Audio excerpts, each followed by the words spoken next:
주님 은혜가 쏟아지는 현장에 있어도 은혜를 받고 믿음으로 실제되어 달려갈 수도 있겠으나 자축으로 말미암아 버림당하기도 하더라고요. 하나님의 영광이 그냥 막 쏟아지는 그 현장에서, 모두가 볼 수 있는 그 현장에서 우리 엘리사 시대에 장관 한 사람은 하나님의 말씀을 믿지 않아서 그날 밟혀 죽는 일이 발생하기도 하고, 많은 사람들은 영광을 보고, 여리고성이 무너졌을 때 그 많은 사람들이 하나님의 영광을 그냥 그 눈앞에서 보고 있는 현장에서 아간과 같은 사람은 주님 앞에 주목하지 못하니까 그와 그의 모든 가족이 악을 골짜기에 심판을 받기도 하고. 아멘. 초대교회는 영광이 어마어마했습니다. 기도하면 성령이 임하고 막 진동이 일어나고 그런 역사들이 있지 않습니까? 그래서 복음을 증거하고 서로 같이 공유하고 그런 시대 속에 있음에도 불구하고 온전히 반응하지 않았던 아나니아 삽비라는 버림을 당하게 되는 그런 일들이 성경에 늘 있는 거예요. 여러분 모두 다 마음을 열고 주님 한번 딱 생각하면 태도가 확 달라집니다. 아멘. 마태복음 13장 말씀 여러분 잘 아시는 말씀입니다. 7가지 천국 비유 가운데 오늘 우리가 보는 비유는 5번째 천국 비유입니다. 예수님은 이 비유 가운데 4가지 밭을 말씀하기도 했고요. 길가밭, 돌짝밭, 가시밭, 좋은 밭을 말씀합니다. 이 온 인류에 오고 오는 아담류의 모든 인류를 4가지 밭의 범주 안에 주님은 이렇게 말씀하신 것이죠. 그래서 길가밭 같은 사람은 말씀을 듣지만 전혀 받아들일 태도가 아니니까 그 앞에 사단이 기다리고 있다가 말씀을 다 방해해서 받지 못하게 하는 사람이 길가밭 같은 사람. 돌짝밭은 말씀을 듣는데 참 좋다, 말씀 참 좋아, 믿음 생활하면 너무 좋겠네, 그리고 기쁨으로 늘 받긴 받는데 그 말씀을 따라서 살려고 할 때 어려움이 오니까 바로 말씀을 제껴버리는 사람. 이 사람을 성경은 이렇게 말합니다. 태양빛이 너무 내려쬐니까 뿌리를 깊이 내리지도 못했고 밑에 큰 안반이 있어서 뚫고 들어가질 못해서 뿌리까지 완전히 말라버리는, 끝나버리는 그런 씨와 같은 사람. 3번째는 신앙생활도 오래 하고 익숙하고 직분이 있을 수 있습니다. 목사일 수 있고 선교사일 수 있고 장로일 수 있고 집사 다 있을 수 있죠. 그렇게 익숙한 사람인데 문제는 가시떨기 가운데 씨가 뿌려지니까 이게 자라고 싶은데 가시떨기가 너무 강력해서 뚫고 나올 수가 없습니다. 아예 열매를 하나도 맺을 수가 없습니다. 이 사람은 이런 사람이라는 거죠. 믿음 생활을 아무리 오래 해도 자기 생활 문제가 발생한다든지 물질 문제가 발생하고 염려 근심이 발생하면 바로 말씀을 밀어내버리고 이걸 취하는 사람이라는 거예요. 열매를 하나도 맺지 못한다. 열매를 맺지 못하면 마태복음 7장 말씀과 같이 주님 오셨을 때 결과론적으로는 심판받아 지옥에 갈 백성이 되는 것이죠. 좋은 밭은 하나님 말씀을 받아들여서 실제되어 하나님이 원하시는 열매를 맺는 사람이다. 그리고 교회 안에는 하나님께서 교회 안에 예수 그리스도, 인자이신 예수 그리스도가 심어놓은 성도가 있다는 겁니다. 교회 안에, 이 교회 공동체 안에는 하나님이 심어놓은 성도가 있다는 겁니다. 그런데 또 함께 마귀 사단이 교회 안에 자기의 가라지들을 또 마음껏 심어 놓는다는 것입니다. 그래서 교회 안에는 알곡도 있고 가라지도 있다. 마지막 심판 때가 되어지면 하나님께서 그 가라지를 싹 어때요? 걷어들여서 불로 태우는 것과 같이 복음이 없는, 교회 안에 있으나 복음이 없는 사람들은 영원히 타는 불못에 들어가게 될 것이며 그곳에서 슬피 울게 되리라. 또 다른 성경에서는 슬피 울며 이를 갈게 되리라. 이렇게 말씀하고, 알곡들은 모아 곡관에 드리는 것과 같이 그날에 하나님의 나라에서 영원히 해와같이 영광 가운데 빛나리라. 이렇게 쭉 이런 말씀들을 예수님이 반복해서 계속 해주시고 계십니다. 그리고 천국은 겨자씨와 같고 천국은 누룩과 같다.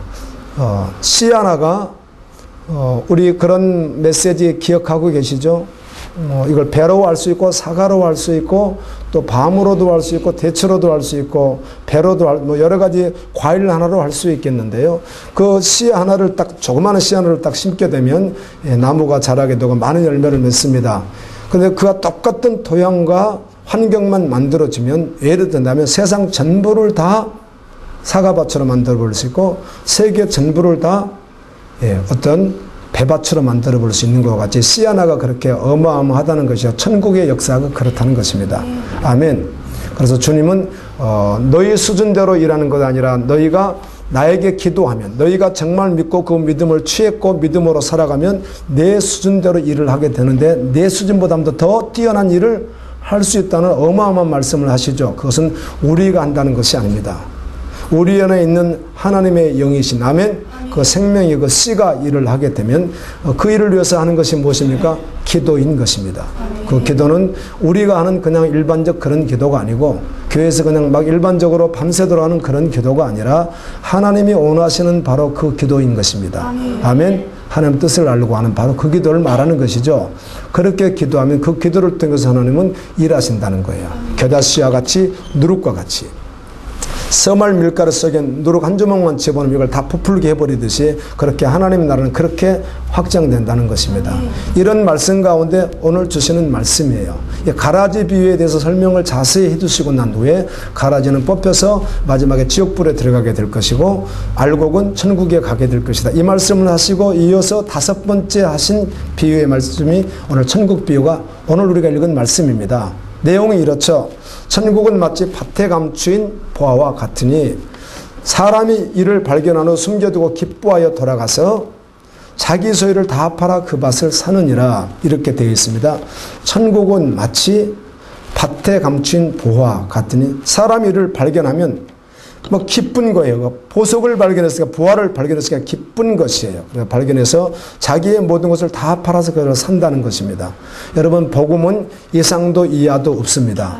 세상은 하나님 나라와 마귀 나라밖에 존재하지 않습니다. 중간 나라가 없는데 사람들이 있는 줄로 착각할 뿐입니다. 반드시 하나님 나라가 아니면 무슨 나라죠? 세상 나라는 귀신의 나라입니다. 마귀. 그 성경이 그렇게 정확하게 말씀하지 애매모호하게 성경은 절대로 말하지 않습니다. 복음이 아니면 정확하게 그냥 귀신의 나라인 것이에요. 그래서 우리가 성경을 통해서 알고 있듯이 지금 호세아 소선지서 호세아를 14장까지 마치며 14주 걸렸습니다. 마쳤고 저번 주 요엘서를 마치고 이제 2장 끝나면 아모스 들어가거든요. 이렇게 해서 말라기까지 마치게 될 텐데 소순절을 구약 전체가 그렇습니다. 구약은 신약의 그림자와 같거든요. 근데 구약 시대 때 주셨던 말씀은 대체적으로 신약하고 좀 다른 점이 있다면 구약엔 열방에 가서 복음을 전하는 시대가 아닙니다. 성경 보시면 아십니다, 여러분이. 요나 한 사람이 니느웨에 가서 전한 것 외에는 나간 적이 없습니다. 선교사로. 선지자들이, 주의 종들이 이스라엘로 그냥 들어오게 했습니다. 그래서 이스라엘로 이방인들 들어오면 그들이 할례를 통해서 할례 공동체가 되어서 믿음 안에 들어오는 것입니다. 그래서 이방인들을 구원받지 못하는 것이 아니라 이방인들 들어와서 구원을 받습니다. 결국 그들이 찾아 들어오는 경우죠. 신약에 와서는 어떻게 했죠?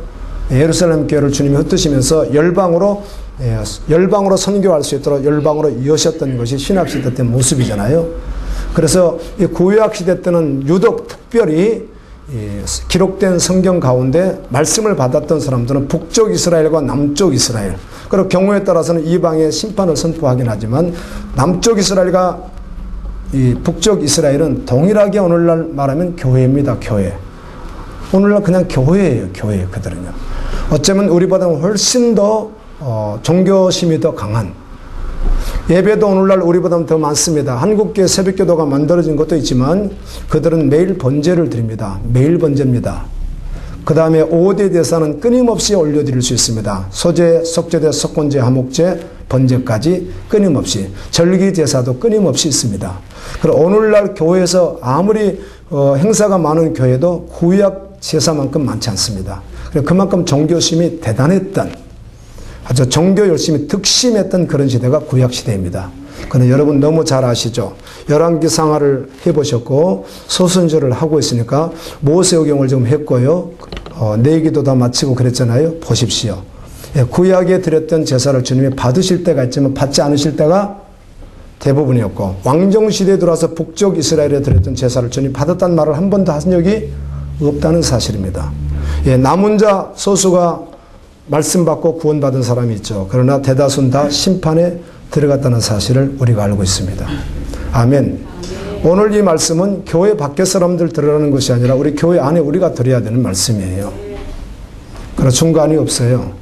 신앙생활을 오래 했다고 해서 실제되는 게 아니라 오늘 또 말씀 안에서 여러분 다시 한번 점검될 수 있기를 예수님 이름으로 축원합니다.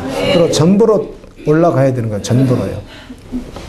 이런 말입니다. 여러분 인생을 말하는 것입니다. 여러분 인생을. 그런데 여러분 인생을 살아가다가 주님을 만났을 때, 예수님을 믿게 되었을 때를 상황을 말한다면 그 상황은 완전히 바뀌는 것이에요.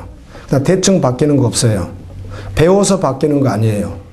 노력해서 바뀌는 것도 아니에요. 아멘. 하나님이 하시는 일이기 때문에 그래요. 그래서 단번에 그냥 끝나버리는 거예요. 대신 끝나고 난 후에 계속해서 달려가겠죠. 주님 나라를 향해서. 아멘. 가면 갈수록 변질되고 이런 것들이 문제가 되긴 하지만 가면 갈수록 더욱 새롭게 매일 새롭게 주님께 달려가는 것입니다. 내가 일생을 살아오면서 자기가 가지고 있는 지식, 또 경험, 또 물질, 가정 모든 것들, 자기가 전부라고 하는 것들이 있을 수 있습니다. 자기가 바랐던 것들이 있을 수 있습니다. 그걸 이루는 것도 있고 아직 이루려고 하는 것들도 있겠죠. 그런 과정 속에 있었는데 이 사람이 보화를 발견하는 것입니다. 여기서 말하는 보화는 내가 일생에 가지고 싶은 모든 인생들이 일생에 가지고 싶은 것의 모든 것이라는 뜻입니다. 뭐 다르게 이렇게 이해 안 하셔도 됩니다. 그냥 모든 인간들이 가지고 싶은 그 사람의 모든 전부, 아주 생명까지 묻을 수 있는 바로 그걸 말하는 거예요. 그거 말고는 이것저것도 없는 거예요. 그게 다인 거예요. 다. 이걸 발견을 딱 했다는 것이에요. 발견을. 이걸 발견했다면 자기가 가진 모든 것을 다 바꿔서 이걸 살 거라는 것입니다. 이거 다 알아들을 수 있습니다. 이 말을 편의상 예수님 당시에 전쟁으로 인해서 사람들이 금은보화를 땅에 묻다 보니까 땅속에 묻어놓다 보니까 모르고 이제 지나가 버린 것이죠. 그런데 다른 외부 사람이 그 밭에서 무슨 일을 하다가 그 땅속에 그 보화가 묻힌 것을 발견한다는 겁니다. 그런데 그 밭은 사는 데는 시가로 그렇게 비싸지 않는데 그 속에 묻혀있는 보화는 영원한 것이거든요. 이걸 발견하면 자기 집 싹 팔아서 그걸 사버릴 거라는 거죠. 여러분 천국을 믿는다면 아멘? 하나님 나라인 천국을 정말 믿는다면 정리한다는 것입니다. 송두리째. 그래서 그게 전부 된다는 것입니다. 이 땅에서 대충 살다 가는 그런 나라가 아니라 이 땅에서부터 이미 그게 전부 되어버린다는 거예요. 그냥 완전히 다 넘어가 버린다는 거예요. 예수님 그 말씀하는 거예요. 여러분 예수님은 하나님이십니다. 그분은 죄인들을 위하여 생명을 주신 분입니다. 그분이 우리 인류 모든 사람들에게 가장 영원한 행복을 주시는 분이십니다. 그분만이 진리입니다. 내가 곧 길이요 진리요 생명이니 라고 말씀하셨듯이 오직 그분만이 진리입니다. 그분만이 참입니다. 세상에 그 어떤 것도 참이 될 수 없습니다. 오직 예수 그리스도 그분만이 참이거든요.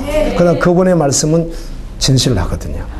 이 말씀을 믿음으로 취한다면 전부로 사버린다는 거예요. 머뭇거리지 않습니다. 여러분 그리고 복음을 만나서 전부로 넘어가면 두려울 게 없습니다. 이러다가 내가 세상 털을 싹 흩어버리고 예수님에게 올인했을 때 걱정되지 않는 거 아닙니다. 하나님은 살아계시는 분이에요. 하나님을 믿을 때 하나님은 살아계신 분으로 믿는 거예요. 지금도 살아계시는 분을 믿는 분이에요. 믿는 그의 자녀를 해서 완전한 장치를 하고 계신 분이 그분이에요. 그의 우리 출애굽기 묵상하다 보니까 낮에는 구름기둥으로 밤에는 불기둥으로 하는데 하나님이 항상 어떻게 하셨다고 되어 있죠? 앞서 가셨다고 되어 있습니다. 여러분 바람 광야에도 지금 바람과 시내 광야 다 그쪽 부근인데 시내 광야에 가장 오래 있지 않습니까? 그곳에서 수년 있으면서 십계명도 받고 율법도 받고 그곳에서 성막도 짓고 다 하는 곳이거든요. 근데 바람 광야는요 석회암이 있는 그래서 아무 쓸모없는 정말 아무것도 할 수 없는 그런 땅입니다. 그들이 짐승 가지고 있었거든요. 짐승들 꼴을 뜯길 만한 그런 장소가 아닙니다. 그런데 누가 그쪽으로 인도하시는 거죠? 하나님께서. 예, 불기둥과 구름이 하나님이 먼저 인도해서 가시는 거예요. 사람이 간 게 아니에요. 모세가 가고 싶다고 간 게 아니에요.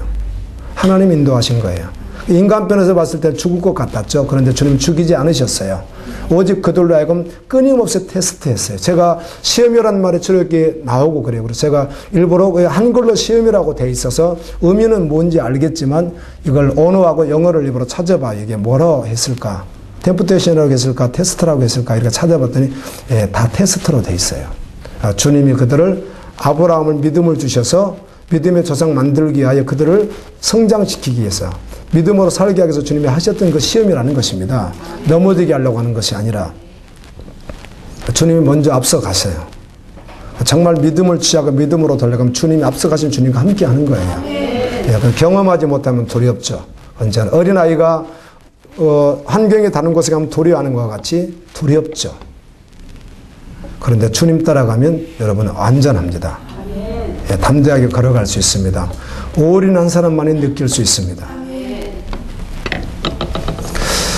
여러분, 예수를 믿는 사람은 여러분 예수님을 믿습니까? 아멘. 정말 믿으세요? 그렇다면 하나님의 뜻에 온전히 연합하지 않을 수가 없습니다. 알고는 계십니다. 네, 내가 예수님을 믿는다면 하나님의 뜻에 온전히 연합하고 싶은 것이죠. 온전히 말이에요.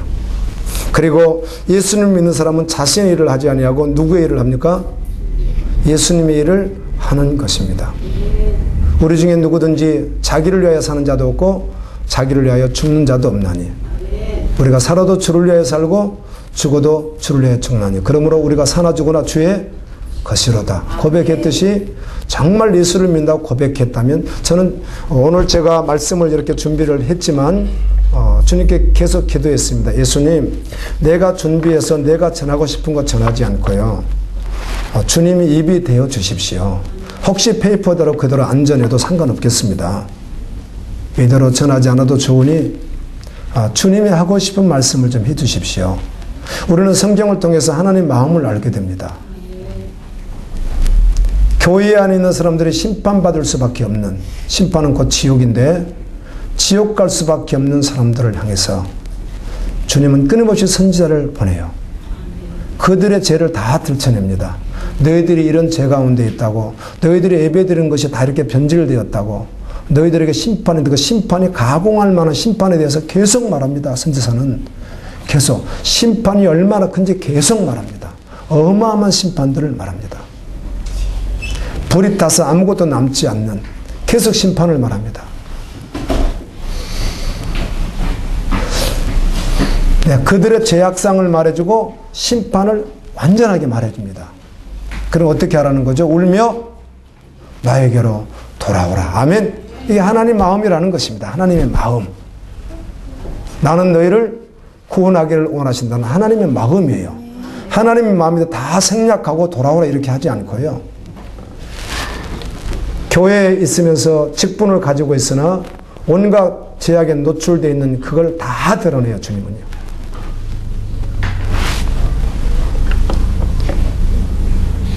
저는 선지자를 통해서 구약 39권을 통해서 끊임없이 주님 주시는 은혜가 있다면 와, 종교생활 우리보다 더 열심히 했구나 이들이. 그런데 종교생활 열심히 하고 지옥 갔네. 제사장들이 얼마나 무수히 지옥 갔습니까? 거짓 선지자들이 얼마나 무수히 지옥을 갑니까? 대다수가 갔죠. 대다수가. 성경으로 가만히 보면 그래요. 그런데 그 가운데 그 말씀을 듣고 믿음을 취하고 주님의 마음을 알아서 달려간 하나님의 사람들이 항상 있습니다. 아멘. 오늘날도 그렇습니다.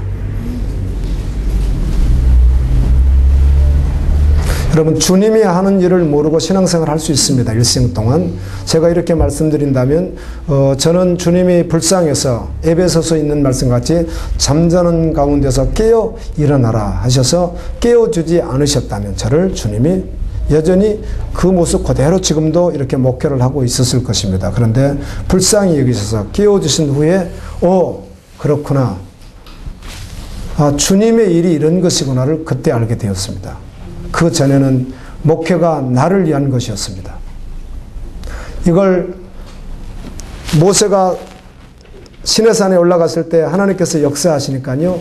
구름이 나팔 소리가 막 나고 어마어마 진동이라고 어마어마하지 않습니까? 이걸 백성들이 보고 놀랍니다. 그래서 모세가 내려오니까 백성들이 하는 이야기가 하나님이 직접 말하면 우리 그냥 죽을 것 같다고 모세 당신이 대신 이야기해달라고 이 정도로 다 듣고 보았습니다.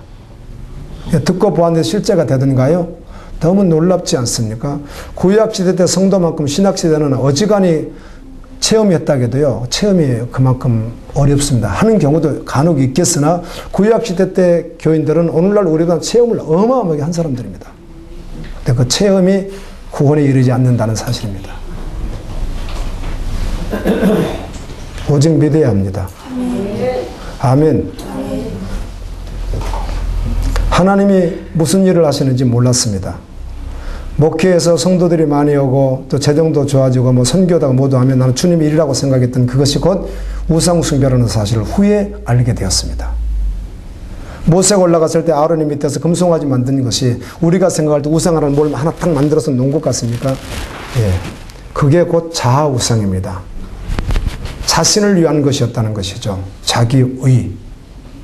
아멘. 자기의입니다. 자기의.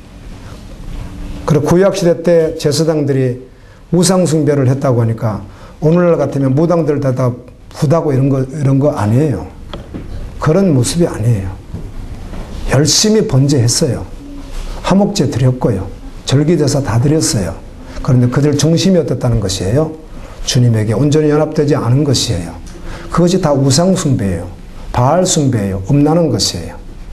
우상숭배는 계시록에도 명쾌하게 21장 8절도 명쾌하게 기록해줍니다. 신약성경에서 우상숭배는 회개하고 돌이키지 아니하면 결과론적으로 어떻게 되죠?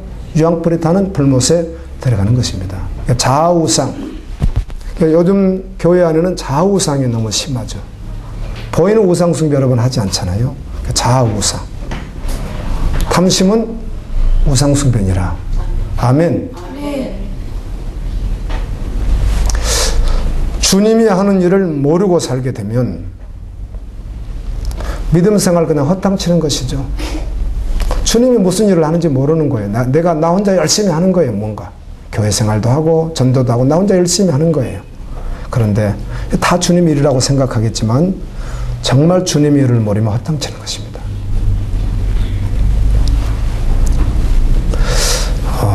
오늘 가치 변화, 예수를 믿는 사람이 어떤 사람인지 중간이 없다는 것이에요. 정말 하나님의 나라가 실제고, 아멘. 지옥 갈 우리를 하나님의 사랑으로 구원해 주신 것이 너무 실제라고 한다면 그냥 이 말씀은 아멘 되어지는 거예요. 그래서 성경은 믿지 않는 자에게는 복음이 증거돼야 되고 믿는 자에게는 이 말씀이 그냥 아멘 되어지는 거예요. 성경의 초대교회의 특징을 알겠더라고요. 여러분도 아시죠? 초대교회의 특징 말이에요. 성경의 여러 가지 특징 가운데 AD 33년 예수님이 승천하시고 난 후부터 약 한 90년경이라고 해야 될 거예요. 요한계시록을 90년대 기록하는 것으로 이렇게 느껴져서 그래서 한 90년대까지로 본다면 한 60여 년간을 당시 초대교회의 그 상황으로 본다면 초대교회의 특징이 하나가 있습니다. 뚜렷합니다. 그것은 고난이었습니다. 아멘. 여러분 초대교회의 특징은 고난이에요. 초대교회는 복음 전하면 그냥 고난이에요. 받아들이는 것 자체가 그랬어요. 상황이 그렇다고요. 그래서 이 복음이 열방으로 이제 퍼져나가게 되죠. 어느 나라이건 여러분 선교사적으로 접근해봐도 어느 나라이건 처음 복음을 전하던 초기 교회들 열방 어느 나라 유럽이든 또 아프리카든 아시아든 처음 복음을 전하던 초창기 시대는 특징이 핍박받는 교회였습니다. 아멘. 우리나라 1884년에 복음이 들어왔을 때 초기 기독교는 핍박받는 교회였는데 너무 거룩했습니다. 아멘입니다. 정말 성령 충만했습니다. 예수밖에 남지 않습니다. 신실했습니다. 그때 교회는 변질되지 않았습니다. 핍박 속에서 하나님 나라를 소망하고 자신의 전부를 팔아서 밭을 샀는데 아멘입니다. 좋은 밭이 돼요. 그리스도의 복음을 받고 그 심령 속에 싹이 나고 열매가 맺혀 가는데 가치 변화가 일어난 거죠. 세상에서 완전히 천국으로 바뀐 것이죠. 오늘날 며느리가 시아버지와 또 딸과 아버지와 아들과 교회 안에 또 교회 밖에 또 어떤 불교와 이런 신앙으로 결탁돼서 핍박을 조금씩 받는 경우도 있는데 지금은 그 받는 거 아니죠. 1884년 우리나라 양반가의 어떤 규시댁 자매가 시집을 갔는데 18에 시집을 가서 그런 집에서 살고 있는데 복음을 받아들였어요. 제사를 해야 됩니다. 완전히 문화가 유교와 불교 문화라고 완전히 그냥 접목되어 버리는 그런 문화 속에 있습니다. 그런데 교회를 간다. 주일이면 난 교회를 가야 됩니다. 예배드려야 됩니다. 이런 상황이 왔을 때 핍박은 그냥 조금만 짐작해봐도 알 수 있습니다. 네, 핍박이었습니다. 고난이었고요. 근데 기쁨이 있었습니다. 거룩했습니다. 다 팔아 뭘 샀기에? 하나님 나라를 샀기에.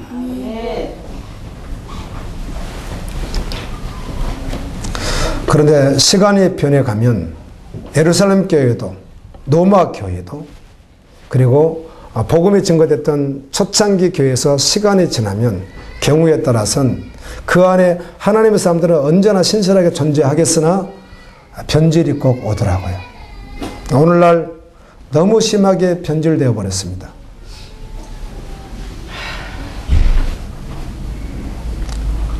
오늘 아마 그 다리 밑에서 예배드리는 외국인이 계실지 모르겠고 내가 보니까 나와 있던데요. 내가 보는 기독교 신문에 나와 있더군요. 남편은 미국 분이시고 아내 되는 분은 한국 분이신데 한국을 사랑하는 분들인데 한국 교회가 서구의 싸구려 신학, 그 다음에 부패된 물질주의, 팽창주의 이런 것으로 해서 한국 교회는 거의 소망이 없다. 그래서 우리는 다리 밑에서 예배를 드리겠는데 다른 거 아니라 최대한 채집을 해서 초대교회와 아니 그러면 초기 한국교회 그 역사들 그때 순교사 이런 것들을 한 30분 정도는 낭독해주는 예배를 드린다고 오늘 시작한 걸로 제가 아는데요. 언제까지 할지는 잘 모르겠어요. 그곳에 사람들이 꽤 모일 것 같은데요. 그렇게 시작해도 좀 그런데 그걸 보고 나도 대전 여기 다리 밑에서 그거 시작할까 그런 생각을 제가 그분 주일은 아니네요. 그분이 목요일 날인가 한다고 그랬어요. 그렇게 한다고 해서 그렇게 하면 대전에 좀 깨어있는 분들도 올 수도 있겠다. 그것도 신선하고 정말 시대를 깨우는 그 자체가 메시지일 수 있겠다. 그런 생각도 해보았습니다. 지금은 열방의 교회가 1년이면 주님 주신 기회 때문에 한두 번씩 유럽, 아프리카, 아시아 여러분 함께 나갈 수 있는 기회를 주셔서 이렇게 갔다 와봤는데요. 가서 항상 느끼는 게 있습니다. 선교사님들에서 기도하고 또 귀하고 또 존귀하시죠. 그런데 늘 마음속에 정말 나 죽고 주님만 사시는 십자가 복음이 정말 실제되어버린 아멘. 그냥 복음밖에 전하지 않는 오직 예수 십자가밖에는 전하지 않는 바울과 같은 그런 사역의 현장들에 대해서 그리워지고 사모되어지고 그런 시간들을 갖고 있는데 그곳에 현지 선교사님들하고 대화를 정말 많이 합니다. 가게 되면 보름 동안 있으면요. 저는 대부분 리더로 가기 때문에 둘이 이야기를 하게 돼요. 팀원들하고는 별로 이야기를 하지 않고 리더하고만 꼭 이야기하게 되거든요. 그러면 한 10시간 가면 10시간 내내 대화하고요. 5시간 5시간 내내 대화를 합니다. 서로. 그러니까 현지 이야기도 많이 듣게 되고 또 해주고 또 기도 제목들도 알려주시고 하는 사역도 알려주시고 하는데 세계 어디든지 한국교회와 거의 비슷한 상황이에요. 선교지도 비슷한 상황이에요. 다시 한번 정말 복음 앞에 서야 됩니다. 아멘. 주님 오시면 아무 문제가 없는 것이 아닙니다. 말씀드리잖아요. 구약시대 때 우리보다 예배 훨씬 더 열심히 드렸다고요. 종교심이 우리보다 훨씬 더 열심히 했다고요. 그들이요. 그런데 주님이 그들에게 끊임없이 뭘 전해요? 하나님이 뭘 말해요? 죄를 말하잖아요. 죄를요.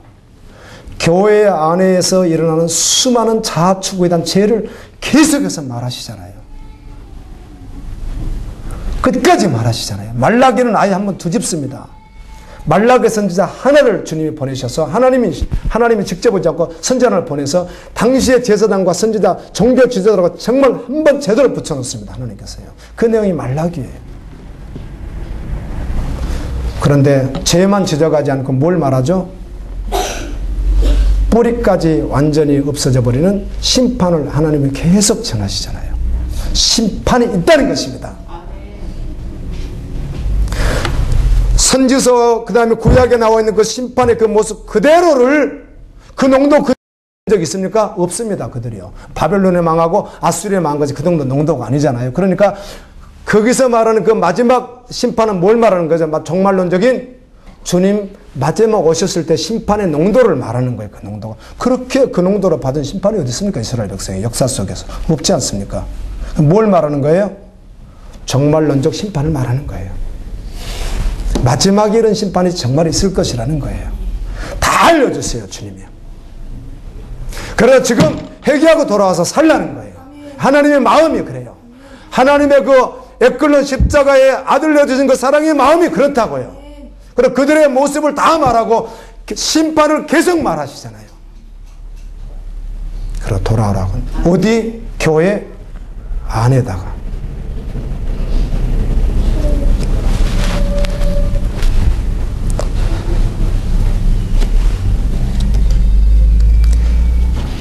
죄인들을 구원하시기 위하여, 교회를 회복하시기 위하여 주님은 끊임없이 선지자를 보냈습니다. 말씀을 보냈고 복음을 보냈습니다. 우리는 구약 성경을 기억하고 있습니다. 대부분 선지자를 핍박했습니다. 그것은 선지자를 핍박한 것이 아니라 하나님을 대적하는 것입니다. 사람들이 하나님을 대적하는 영적 모습이 무엇입니까? 우상 숭배로 드러납니다. 그 우상 숭배는 교회에서 열심히 하는 모든 의식 행사가 뭐가 되는 거예요? 우상 숭배가 되는 것입니다. 특별 새벽 기도도 우상 숭배일 수 있고, 오해하지 마세요. 예, 우상 숭배적 기도를 교회에서 어마어마하게 하거든요.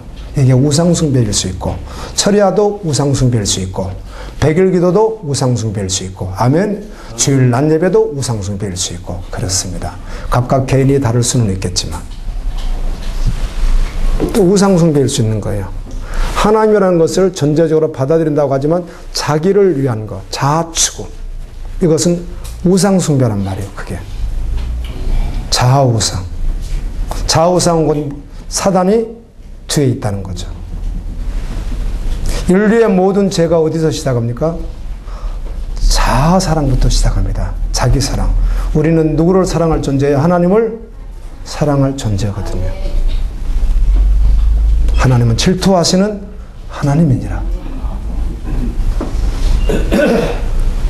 출애굽기 시내산에서 수년이 있으면서 모세가 그만큼 하나님과 교통했던 내용에 대해서 나팔 소리가 나고 막 진동하고 연기가 있고 이런 말씀에 대해서 히브리서 12장이 증거해 줍니다.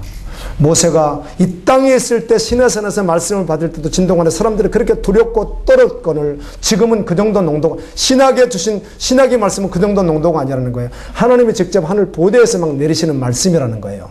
구약의 말씀을 어기고도 멸망당하였거늘 하물며 신학시대 때 그 말씀을 받고 온전히 서지 않으면 더 멸망이 있지 않겠느냐고. 아멘. 그러나 너희가 믿음으로 받았다면 세상이 진동할 때 너희들은 진동하지 않는 나라를 가지고 있으니 아멘. 그 믿음으로 살라고 하시면서 하시는 이야기, 하나님은 소멸하는 불이시니라.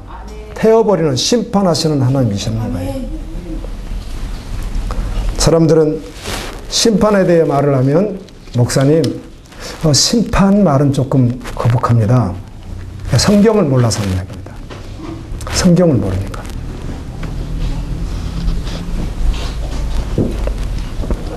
여러분이 죽도록 절망하고 심판의 대상에 너무 분명하다면 그때 어디로 나가는 거죠? 하나님의 사랑 앞으로 정말 나가는 것입니다. 그러기 전까지는 죄가 가공할 만하고 지옥 간다고 아무리 말해줘도 그런 죄를 짓습니다. 사람들이.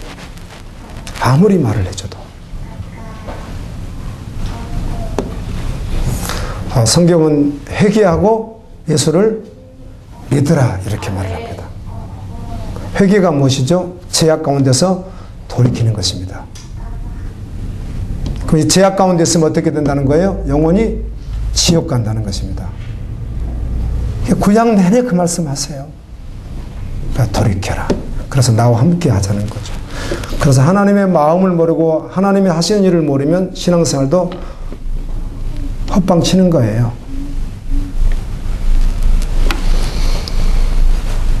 이 말씀을 한 번에서 여러분이나 제가 실제될 수 있다는 것을 주님께 맡기고, 그러나 성경에 있기 때문에 말씀을 드린다면, 우리가 예수를 믿지 않았던 자가 예수를 믿게 돼서 복음을 받게 되면, 아멘.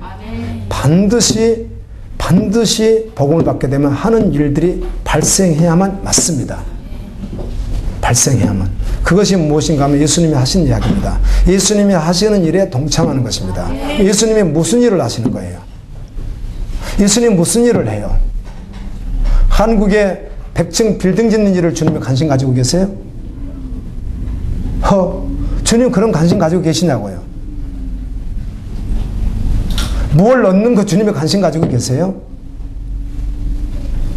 이해하십시오. 그 배제한다는 말이 아닙니다. 주님은 열방의 영혼 구원입니다. 근데 그 열방 구원을 우리가 힘써서 애써서 되는 일이 아니라는 거예요. 그래서 반드시 어디로 가는 거죠? 기도의 자리로 나가는 것입니다. 소원 성취, 문제 해결, 나 위로, 나 회복, 변화, 능력, 그 자리로 가는 것이 아니고, 이것도 할 수 있으나 그게 아니란 말이에요. 그게 교회에서 회복, 치유, 관계, 능력, 번영 이런 것이 아니고, 이게 다 우상숭배적 자아추구적 요소이니까 이게 아니고 정말 주님이 하신 일에 동참되는 그 기도를 하게 된다는 거예요. 그러면 심령의 부흥이 일어납니다. 기도하면 그 부흥이라는 회개 역사와 함께 주님과 연합되는 역사가 일어납니다. 그러면 나가는 게 어디로 나가는 거죠? 반드시 주님 마음이 그에게 주어지니까 영혼 구원이 전제가 되어버리는 것이에요. 그런 경우에 따른 선교사로 갈 수도 있고 이거 있을 수 있으나 전제 자체는 그냥 선교적 전제가 되어버리는 것이에요. 이게 신앙생활의 목표예요. 평생을 신앙생활도 이거 하나 모르고 나 하나 구원받는 거 안에 매달려 있는 사람들이 얼마나 많습니까? 주님이 그런 복음으로 주시지 않았어요. 그런 복음으로 주셨다면 마태복음 2가지 비유, 겨자씨 비유와 누룩 비유는 맞지 않는 거예요. 아브라함에게 주신 복이 있어요. 아브라함이 주신 복은 무슨 복이에요? 그 속에 있는 그 씨가 열방을 어떻게 하는 거죠? 번져가는 거예요. 열방의 구원이에요. 이렇게 하시면서 구약시대 때 약속하신 것이 있습니다. 아브라함에게 약속하신 것. 그 약속이 무엇이죠? 가나안 땅을 주시겠다는 것입니다. 지금 이스라엘 땅입니다. 그 땅을 주시겠다는 거예요. 하나님 구약시대 내내 그렇게 말씀해요. 그 땅을 주시겠다. 그리고 그 땅에서 너희들을 영원히 심어놓겠다. 아멘. 여러분 알고 있습니다. 그 땅이 영원하지 않다는 사실을. 무슨 이스라엘 땅이 영원하겠어요. 나중에 심판 때 불타 없어질 것인데. 그림자라는 것입니다. 신약시대 때는 뭘 약속해요? 예수님이 하나님의 나라를 약속하는 거예요. 그리고 구약의 가나안 약속은 신약시대 때 하나님의 약속에 대한 그림자예요. 그걸 계속 약속하셨어요. 그 일을 위해서 살아가는 거예요. 그리스도인들이. 나도 그 안에 있고 그 안에 없는 자들 그 안으로 인도하는 일을 주님 오실 때까지 하는 거예요. 그게 전부인 거예요. 전부. 여러분 초대교회 사도행전을 통해서 뭘 보셨습니까? 그런 일을 하잖아요.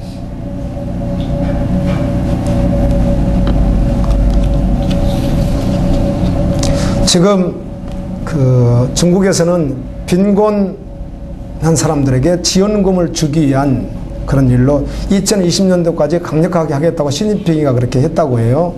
그렇게 해서 가난한 사람들 지원금을 좀 이렇게 받고 싶어하는 사람들에게 주기 위해서 혹시 집안에 걸려있는 하필이면 예수상이나 십자가 같은 거 있잖아요. 그걸 떼어내버리고 시진핑 사진을 걸어놓으라. 그러면 지원해주겠다. 이렇게 해가지고 많이들 떼어내버리고 그걸 단답니다.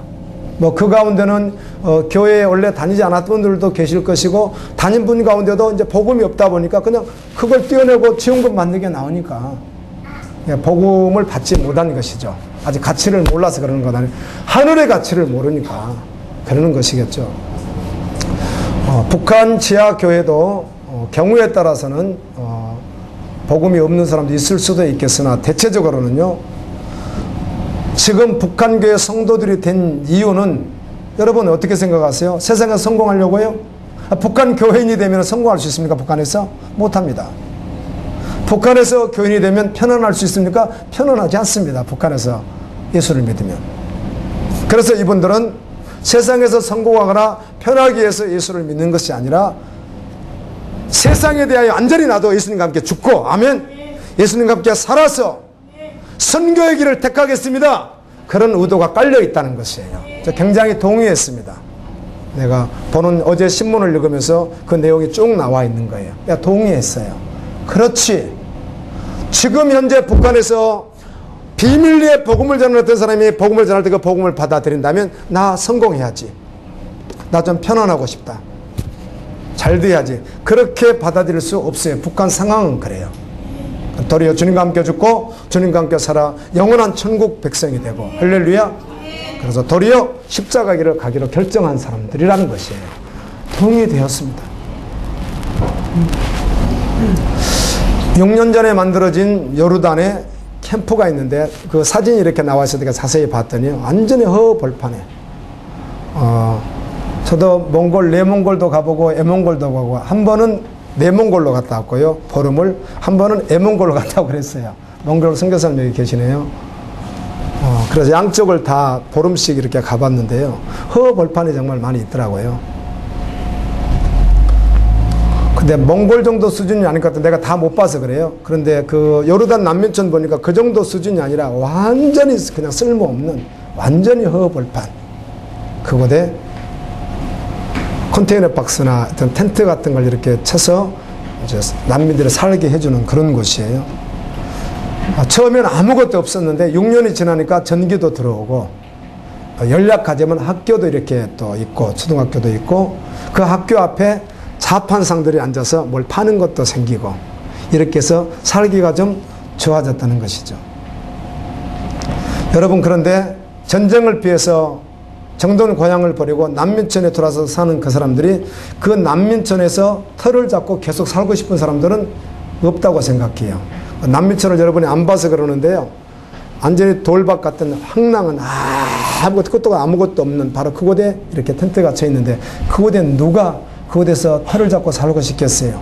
반드시 떠나서 자기들이 원하는 곳으로 가고 싶어 하시겠죠. 이와 같이 예수 그리스도를 믿는 성도들은 이 땅의 터를 그렇게 견고하게 잡지 않습니다.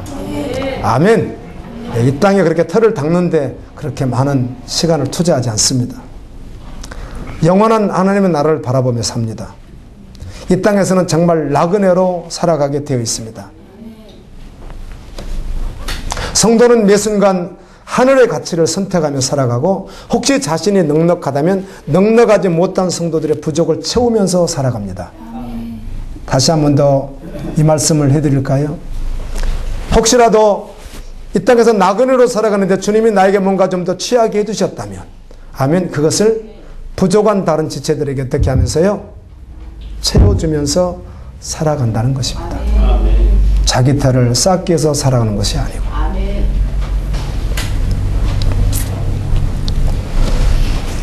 성도 여러분, 여러분이 매 순간 살아가야 될 삶의 모습입니다. 예수님은 누가 천국에 가고 누가 지옥에 가는지도 말씀을 여러 가지로 해주시더라고요. 많은 말씀들로 해주세요. 그리고는 천국은 밭에 감춘 보화 같다고 말씀하는 거예요. 다 팔아서 그 밭을 산다는 것이에요. 그래서 마태복음 19장에서 부자가 교회 생활을 너무 열심히 했는데, 신앙생활을 그렇게 열심히 하는데 예수님이 딱 보고, 너 아직도 자아우상이 있네. 너 그거 해결 안 하면 지옥이라고. 너 그거 해결해야 되겠어. 여러분 얼마나 감사합니까? 아멘. 얼마나 감사해요. 얼마나 감사합니까? 주님이 그 말씀. 그리고 성경은 이렇게 기록되어 있습니다. 예수님이 그 사람을 사랑하사 이렇게 되어 있습니다. 예수님이 그 사람을 사랑해서 그 말씀을 해줬습니다. 너 가진 거 많지? 그 사람이 부자라고 되어 있거든. 다 팔아라. 재료로 만들어서 누굴 주라고? 가난한 자들에게 다 나눠주고 너는 나를 따르라. 그러면 하늘에서 너에게 보화가 있으리라. 그랬더니 근심하며 돌아가니까 예수님이 부자가 천국에 들어가기는, 낙타가, 여기서 말하는 부자라고 하면 돈이 많다는 개념이 아니라 자기가 그 돈의 주인이라는 뜻입니다. 구원받을 수 없다. 그랬더니 베드로가, 아니 그러면 아무도 구원받을 수 없는 세상에 한 명이나 있겠습니까? 예수님 하시는 이야기가. 사람으로는 안 되지. 그러나 하나님은 하신다고. 믿으라고. 베드로, 예수님 우리 정말 나 다 버리고 예수님 쫓아왔습니다. 그물도 버리고 다 놓고 왔습니다. 12보좌에 너희도 함께 앉아서 12지파를 심판하는 권세가 너에게 임하리라. 여러분, 믿음은 움직이게 하는 힘이 있습니다. 믿음은 너무 신기하게 움직이게 합니다. 그래서 히브리서 11장에 보면 믿음의 사람들은 움직이는 삶을 살았습니다. 봄에 농부가 씨를 뿌리면 가을에 추수할 것을 믿기 때문에 뿌리는 것이지 전혀 믿지 않으면 뿌릴 수 없는 것입니다. 반드시 거둬들일 걸 믿기 때문에 뿌린다는 것입니다. 여러분 믿습니까? 하나님의 나라를 말이에요. 너희 부활을 하늘에 쌓아두라. 땅은 녹도 슬고 도둑도 생기고 그래서 안전한 곳이 아니야. 그러나 그것은 완전해. 너희 물질 있는 곳에 너희 마음도 있느니라. 같이 변화가 와야 그곳에 마음이 있다는 것이에요. 여러분, 신랑 되시는 예수님이 오실 것을 믿습니까? 볼지어다 그가 구름을 타고 오시리라. 각 사람의 눈이 그를 보겠고 그를 찌른 자들도 볼 것이요 땅에 있는 모든 족속이 그로 말미암아 애곡하리니 그러하리라. 아멘.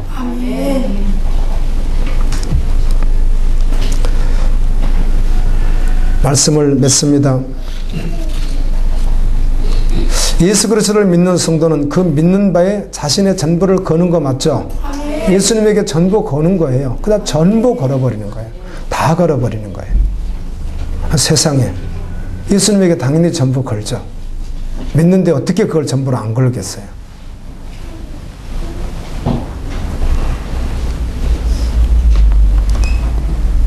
이 우리의 마음에 한 믿고 의지하는 보물 있는 곳에 내 마음도 있습니다. 돈의 가치가 있는 사람은 돈을 위해서 살아가는 것이고 세상에 어떤 가치가 있는 사람은 그것을 위해서 살아가는 거예요. 그런데 예수 믿는 사람은 가치가 어디에 있어요? 하나님의 나라에 있어요. 달라요. 그래서요. 세상 사람이 아니에요. 비슷하게 살아도 안 되는 거예요. 원래 인간은 죄인으로 태어나 부패한 마음을 가지고 태어났기에 그냥 태어나면서부터 자기를 사랑하게 돼 있어요. 이게 자기를 사랑하는 것이 무엇이라고요? 우상이에요. 우상. 그 우상 때문에 지옥에 가는 거예요. 자기를 사랑하는 자기 우상. 이거 죽어서 없어지는 거예요. 나 죽고 주님만 사시는 거예요. 이게 복음을 받은 자의 모습이에요. 그 가치는 완전해요. 예수님 하신 말씀 제가 읽고 함께 기도하겠습니다. 천국은 마치 밭에 감춘 보화와 같으니 사람 일을 발견한 후 숨겨두고 기뻐하며 돌아가서 자기의 소유를 다 팔아 그 밭을 사느니라. 아멘입니다. 주님 말씀해 주셔서 정말 감사합니다. 또 한 번 들려주셔서 감사합니다. 보이지 않게 서거왔던 우리의 삶을 돌이켜보며 주님 말씀 앞에 아멘하며 그 가치로 또 한 번 걸어갈 것 또 말씀해 주셔서 감사합니다. 주님께 주신 은혜 감사하며 또 한 번 결심하며 다짐하며 주님 앞에 올려드리며 나가도록 하겠습니다. 기도합니다.